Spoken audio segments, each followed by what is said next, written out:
Hello everyone and welcome. My name is Tim from the Camp Compound and it's time for our daily technical analysis video. Let's get right to it because we have an exciting day.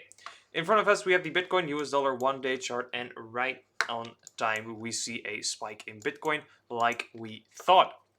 Because we had this bullish consolidation here, we went right back down to the trend line of the broadening descending wedge, and as we thought, now the chances, or like we said, the chances of spiking up were higher than spiking down.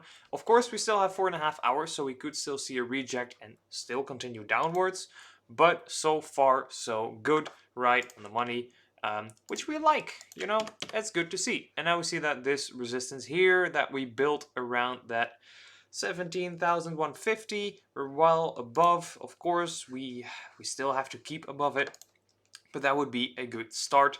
And then tomorrow we can see if we can confirm by closing above the high of today, wherever that may be. We'll see, but for now it's looking decently, which is nice. So that is actually Bitcoin in a nutshell at the moment. The uptrend is still doing all right. I'm just going to clear some lines out because my charts are getting too full and I want to keep it, I want to keep an overview and a proper oversight for you. So we see that this trend line is actually holding up beautifully, perfectly tapped twice right here. Sorry, I'm a bit gassy, I guess. My apologies. So we see that this is a perfect tap, and now we're moving back up. We're breaking through the resistance, we just have to hold, and then we can go towards 17,600, let's say, where there is a proper resistance and a lot of sell orders. And then we have the 18,500 approximately, which is about the prior, well, let's say proper low of the range. So then 17,600 to 18,500, that is kind of the main area that we have to be quote unquote worried about. If we can get above 18,500, we kind of have this area to play with between the 19,000, let's say 200 and 18,500. But then at least we have our range back, and we'll see how the market reacts to that. There is still the chance of moving all the way back up here just as a fake out, just to kind of get the last people hopeful and greedy, and then crashing all the way back down to sweep the lows and to maybe tap the 13 and the 12k. Would not be that surprising, especially because there's still contagion from FTX that could spread. So keep your emotions in check. Don't get too hopeful, don't get too greedy, but also don't get too fearful. Just play the facts as they come. That's the best way to go about it. If you find that hard, grab a journal, write out everything and why, and you'll see you'll improve in no time. It's a quick tip of the day. I love journals. They're great things in all senses, generally speaking. Anyway, so that is Bitcoin at the moment in a nutshell what we're looking at. Let's have a quick look at ETH, a US dollar. Right here we see kind of a similar thing. Actually this morning I was looking at it and thinking Ethereum is trying to break through, but we still have to confirm, so there is still a chance of breaking back up and trying to reclaim this trend line.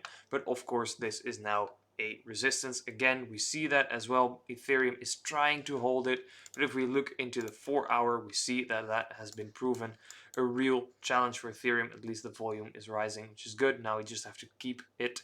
So it would be great if we could close maybe near that 1290, approximately near the high of this candle in the next 25 minutes, but we will see.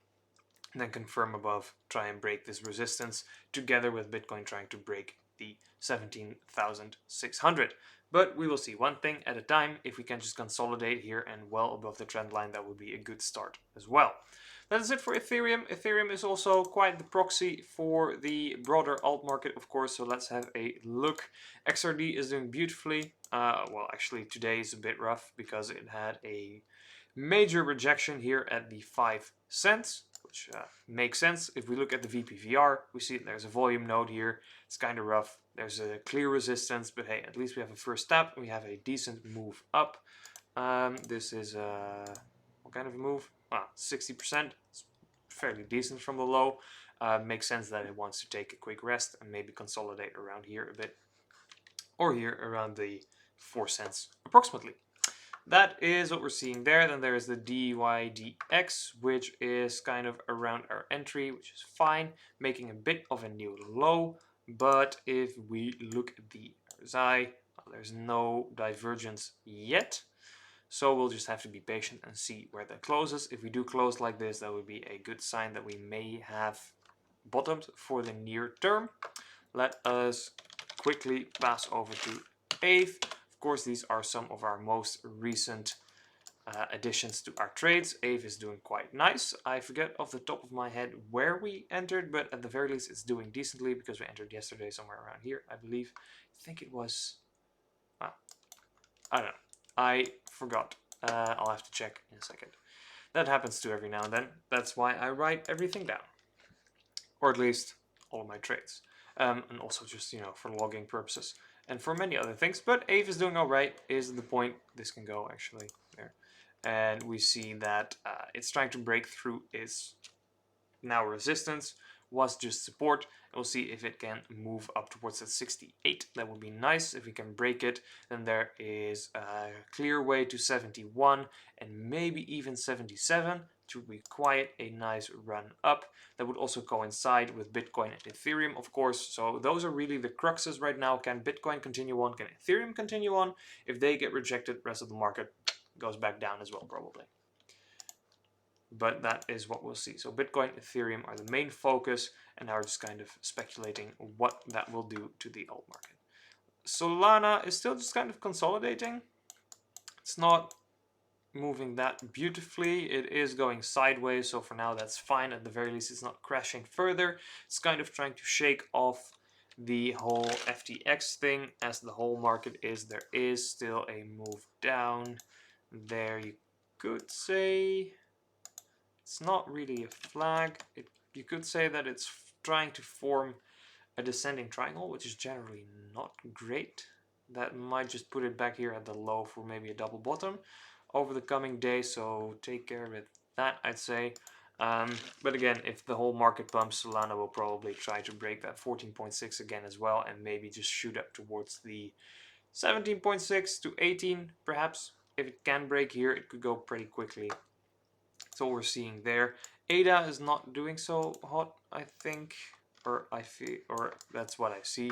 I don't feel or think about it. That is just the facts in the market. But it is breaking. It has broken through this trend line here, going back up, and on the daily, it is making a fair attempt to try and reverse this move down. And we see that there's a trend line up here.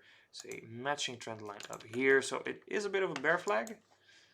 We have to be careful of that. If we see a shortfall, if it manages to rise only to 32, it could crash back towards like 29 or something over the coming days. So be careful, be wary of that. If it does manage to break out on the upside, then there is potential for 33.7 and possibly, let's say, 37.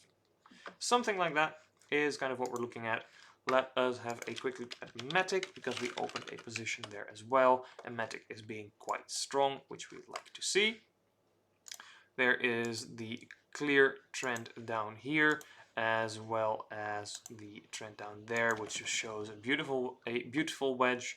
It's trying to break out of now, might just make a retest tomorrow, and then continue on towards that 96 approximately would be decent. I believe we entered somewhere between 91 and 92 cents. So if we take 92 as a starting point, that would still be like a 4 or 5% move approximately, which is nice. So that is the market at the moment. We're kind of seeing the same thing. Everything is trying to break through its resistances and its downwards or its bullish patterns. And if that succeeds, then there is quite some upside to be had potentially, especially if Bitcoin gets through that 17,600 and the 18,500. So keep your emotions under control. There might just be a nice little run ahead of us. It would seem like the chances of moving upwards are higher than downwards at the moment, which would be nice to kind of stem the bleeding in the sentiment of the past couple of, well, days, weeks, really. So keep calm, keep cool, keep compounding. I'll see you all in the next one. Bye bye.